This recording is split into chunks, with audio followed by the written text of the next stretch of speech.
the former governor of Bauchi State, Yuguda, was able also to go with the government delegation into the bush, and they met more than 5,000 bandits. They were all complaining. Those who have lost their parents, those who have lost their brethren, those from our hostility too. But you see, if you know their psychology, they are on a revenge mission. Everybody knows the herdsmen, especially the Fulani herdsmen. They don't just attack people. We have been living with them for centuries. They don't attack people without any cause. So what I think government needs to do is to really bring them up together in a unison and in a holistic form, so that there is peace. And they are ready for that, because if you call them for peace, they come. It's unlike the others, like IPOB. IPOB, the government has been trying to dialogue with them. They still refuse. They are still behind creating a separate state. They're secessionists. Besides being terrorists, they're secessionists. Well, these people are not secessionists. They want peace. They call for it. In fact, they even invited a lot of media. I think Daily Trust is high time it really goes into the bush and have, although they did it before, and they. All right, Sheikh, still on that, about the U.S. intervention. Lots of Nigerian majority at this point are in agreement with the latest update that the U.S. military are drawing plans to hit terror targets in Nigeria. We all know that lots of people are talking about how this has been going on for a very long time. The Nigerian government are really slow about tackling insurgency in Nigeria. So don't you think this is actually a good thing for the U.S. intervention, because they are going to hit the target, the terrorist camps in Nigeria? Let me tell you one thing, why the government is slow. In fact, there is some kind of guilty consciousness. Because look at Boko Haram, how it started. Their leaders were summarily executed, and they took up arms. So it is the government that forced them to take arms. Look at the herdsmen. We have evidences that they were massacred and killed, and that forced them to take arms. So the government has to really readjust the way it tackles issues. So it's going to take a little bit of time, but I think they have gotten the way now. They know that they can gather them and dialogue with them and see how they can convince them, one, to stop attacking people, secondly, to ultimately drop their weapons. And it's on pause. But what I'm saying, why the timing? Something that has been going on for 15 years. Why just now Americans won when they have been in the past preventing us from getting weapons? Secondly, there are commissions on Boko Haram that have confirmed that Americans were involved in dropping weapons to these people, aiding them. They are fighting Nigerian army with anti-aircraft guns. Where can they get it from? From where? Even Chad doesn't have them. Cameroon don't have them. So the same people that have caused aggravated our problem cannot be our solution now. This is what we are trying to say. So we have to be very careful. We should not allow the unpatriotic parts of Nigerians to aid foreigners to come and invade our country. All right, Sheikh, at this point, with everything that is going on, with the development that we have on the United States giving out, its plan when it comes to these interventions, how do you assess the current government's, handling of dissent and opposition voices, especially when the U.S. and others raise human rights concerns? Yes, human rights concern is there in Nigeria, but I don't think they have the moral ground to teach us about humanity. Look at what happened in Gaza. They financed it. Trump was there telling Netanyahu that we gave you all the weapons you needed and you used them well. And everybody knows Netanyahu killed children, women, and destroyed buildings, hospitals. So these people will not teach us about morality at all. We have to be very careful with them. They are already known to be genocidal, killing people, flipping people's wealth. We have to be very careful with America especially. With all foreigners, but America especially. All right, Sheikh, we just heard that the United States or the United States Congress is trying to pass a bill in sanctioning the Mieti Allah cattle herders as well as the Mieti Allah cattle hoarding group. What is your take on it, and how do you think this would escalate? You see, that just shows me they have another motive rather than fighting the banditry, because the bandits, they don't. In fact, the people they hate more are the Mieti Allah people. Saying that when the government is killing us, when we are met with injustice, you are doing nothing to protect our rights. No, they don't listen to Mieti Allah. Mieti Allah has no any hand in this. So to level Mieti Allah as part of a big conspiracy, that shows their intelligence is difficulty, or they just want to create a narration in which by there will be they want to balkanize Nigeria. What's happening in Sudan? and Libya. This is what they wanted in Nigeria, because from then they can take our resources. All right, Sheikh. You mentioned earlier that the bandits, the terrorists, needs convincing. And we all know the havoc they've created, in the society in Nigeria. They've raped women, they've killed lives, they've destroyed properties. So do we really need, do the government really need to convince these terrorists at this point? Because we've seen the cases of repentant Boko Haram, we've seen the cases of dialogue. So is convincing what is needed from between the government and the terrorists right now? Okay, sorry, please to cut you. You see, the former governor of Bauchi State, Yuguda, was able also to go with the government delegation into the bush, and they met more than 5,000 bandits. They were all complaining. Those who have lost their parents, those who have lost their brethren, those from our hostility too. So when you say they have killed, yes, I know they have killed, and it's wrong to kill anybody innocent. This is absolutely an obnoxious thing to do. We don't support that. But you see, if you know their psychology, they are on a revenge mission. Everybody knows the Herdsmen, especially the Fulani Herdsmen. They don't just attack people. We have been living with them for centuries. They don't attack people without any cause. So what I think government needs to do is to really bring them up together in a unison and in a holistic form, so that there is peace. And they are ready for that, because if you call them for peace, they come. It's unlike the others, like IPOB. IPOB, the government has been trying to dialogue with them. They still refuse. They are still behind creating a separate state. They're secessionists. Besides being terrorists, they're secessionists. Well, these people are not secessionists. They want peace. They call for it. In fact, they even invited a lot of media. I think Daily Trust is high time it really goes into the bush and have, although they did it before, and the former government prevented it from airing it on air. So why is government afraid of listening to these people? They just want to demonize them and give reasons to come in and divide us and cause mayhem in Nigeria and divide the tribes, like what is happening in Sudan now. All right. Leadership of the northern part of the country must be honest with themselves. Is illiteracy and certain social vices being weaponized against the people? What kind of Islam, we must ask ourselves, is practiced in Qatar? What kind of Islam is practiced in Saudi Arabia? What kind of Islam is done in United Arab Emirates and in Bahrain that are moving technologically, growing and prosperous for across the citizens? How has our own religion only turned out to produce insecurity, poverty? How many of the children of the elite northerners are engaged in the kind of Almajiri system that they push forward? So we must come to the understanding that every person who is at the baseline, who is not at the upper class of society, is a victim. Religion is only being used as a cloth to cover. Both Christians have been killed, Muslims have been killed. And if you know truly, remember the incidents that happened when Deborah Yakubu was killed in Sokoto State, Usman Dafolo. Yes, stoned to death. Who was arrested? How many people were prosecuted? Some northern leaders who put out a tweet had to delete it for fear of backlash. There is a problem with that kind of society. Yes. Trump's statement has split opinions. Yeah. There are those who say that he had no right to tell us how to rule our country, and there are those who are like, maybe we need somebody to come and tell us what we need to do. So there's a split. But what's your view? What does his comment reveal about our national security at large? Thank you very much for having me. I think I stand with the Nigerian people. I stand with the victims of this senseless killing and of innocent Nigerians, and whatever pressure that will be needed to put on our government to do what they ought to do should be done. I think the events of the last few days have been a monumental tragedy. It's a disgrace on every level that it took the intervention of a foreign government to put pressure on the Nigerian government to take seriously what the Constitution describes as the primary responsibility of government, which is the protection of life and property of the citizen. And nobody should question the intervention of the United States. The current president, when they were in opposition, they went in 2014 to the United States of America on the same killing of Nigerians, demanding or requesting for intervention. And so when a man's house is on fire, with whoever that helps to put it out, that is the interest of the person. So as it is today, the question is, the US president said the Nigerian government should move fast.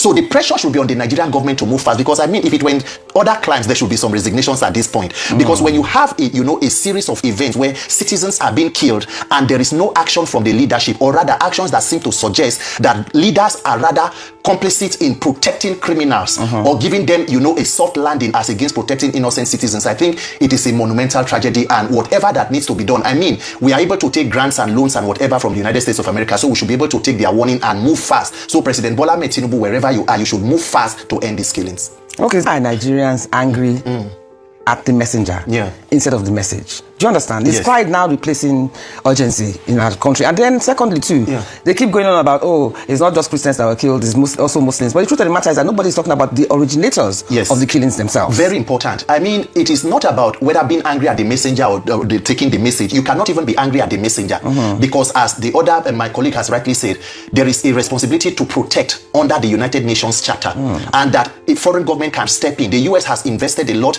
A lot of our military officers are trained in the US, trained to handle their equipment. They sell most of our weaponry hardware come from the United States. And if the government of the state seems to be, folding their arms while these kind of issues are going on, perceived genocide, and all of these kind of hate crimes and events, there is a responsibility to step in.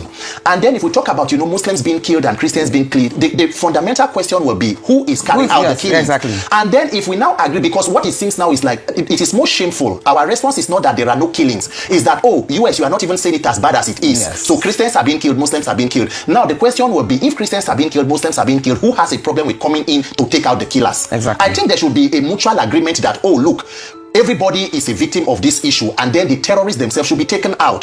Who are the sponsors of terrorism? Who are the beneficiaries of terrorism? That's a big question. Because there is a track record. President Buhari, under President Jonathan, terrorists were almost confined to the forest. We had the infamous Sambisa forest. Today, under the APC government, terrorists are holding stakeholder meetings with security officials and government. So we have a situation where we have security and insecurity officials holding meetings, brandishing and giving arms, advice, and giving advice on how it should be run. President Buhari took out $1 billion from excess crude account and invested in insecurity. Somehow it exploded. When it was under Jonathan, where the President Tinubu now called on the competence of President Jonathan and asked him to resign, insecurity was almost localized within the northeastern region.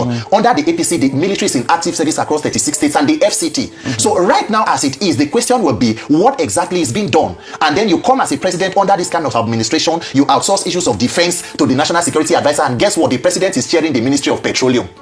In a country where the last time President Tinubu traveled on a vacation, more than 100 persons were killed in a space of 2 days. That president is heading Ministry of Petroleum and not Defense as Commander-in-Chief of the Armed Forces. So when you see this level of mischief across board, people are being killed, bandits will hold peace deal, the next day they are also carrying out attacks. It calls to question the capacity of the government to protect its people. Okay. So the same question that President Tinubu asked the Goodluck Jonathan administration should be thrown to him. Has the APC-led federal government lost the capacity to protect Nigerians? If so, then they should take the advice they gave to the administration. But if not, please heed the advice of Mr. President Donald Trump and move very quickly to end this killing. Okay, let's get back to you, Peter. How do we separate Islam from extremism? Because how do we do that without demonizing peaceful Muslims themselves? Yes. But yet, at the same time, not allowing extremists to hide behind religion. How do we find the balance? We must be honest with ourselves as a people. There are the majority of Muslims. I have Muslim friends. We relate with them. They are peace-loving people who just want a country to thrive. The question is, there is a problem when you always need to say that a religion is a religion of peace. That statement in itself, because religion should not be otherwise. And the leadership of the northern part of the country must be honest with themselves. Is illiteracy and certain social vices being weaponized against the people? What kind of Islam, we must ask ourselves, is practiced in Qatar? What kind of Islam is practiced in Saudi Arabia? What kind of Islam is done in United Arab Emirates and in Bahrain that are moving technologically, growing and prosperous for across the citizens? How has our own religion only turned out to produce insecurity, poverty? How many of the children of the elite northerners are engaged in the kind of Almajiri system that they push forward? So we must come to the understanding that every person who is at the baseline, who is not at the upper class of society, is a victim. Religion is only being used as a cloth to cover. Both Christians are being killed, Muslims are being killed. And if you know truly, remember the incidents that happened when Deborah Yakubu was killed in Sokoto State, Usman Danfolo. Yes, stoned to death. Who was arrested? How many people were prosecuted? Some northern leaders who put out a tweet had to delete it for fear of backlash. There is a problem with that kind of society. In 2016, Deaconess Olawale Eunice, a Redeemed Christian Church of God evangelist in Kubwa, was butchered to death. Who was arrested? Who was prosecuted? The vice president in that administration was a redeemed pastor. What was done about it? So when there is a track record of a failure of the judicial system where there is selective justice, then everybody becomes a victim. At this point now, if Christians, or there is a perception that is Christian genocide, and then Muslims also believe that Muslims are being killed, is it not an opportunity for everybody to unite and say, look, we are all victims, let us take this out? So it lies on the leadership of even both religious sectors and also the people to know that in the end of all of this, when all is said and done, those of us who do not have the opportunity, in Nigeria, one of the offenses you will commit is to be poor. Whether you are Islam or Christian, the only person who that Sharia one time has caught was somebody who stole, his hand was amputated. A governor in the north was caught on camera receiving dollar and stacking inside Babariga. The president at the time said that the video was probably doctored. So laws are meant for the poor. So you can even recite the Quran from back to back, but when it comes to the issue of dispensing of justice, you may not be held to the same standard with an elite or somebody of opportunity. It's good that you mentioned that, because there's also the speculation that some people in power actually encourage this conflict because they use it to their advantage. What's your take on that? It is. And there are also, there are also those who believe that the governors of the states where these things happen should be sanctioned one way or the other when these occurrences do come to pass. Anti-rules. I think it was the late Sani Abacha who said when insecurity lasts beyond 24 hours, then there should be the hand of government in it. Yes. The former Nigerian Minister for Defense, our first Minister for Defense, T.Y. Danjuma, stood on a platform in Taraba and made a bold statement. He said the military, they are not neutral. They collude with the terrorists. A Minister for Defense, what was the investigation that was carried out? We have seen pictures and videos and allegations of when terrorists were found in certain government houses and nothing was done about it. So when there is a perception that instead of protecting life of citizens, persons in government, why is it that insecurity has become almost a multinational economic investment? The more money you pour into it, the more it increases. So definitely it has become business.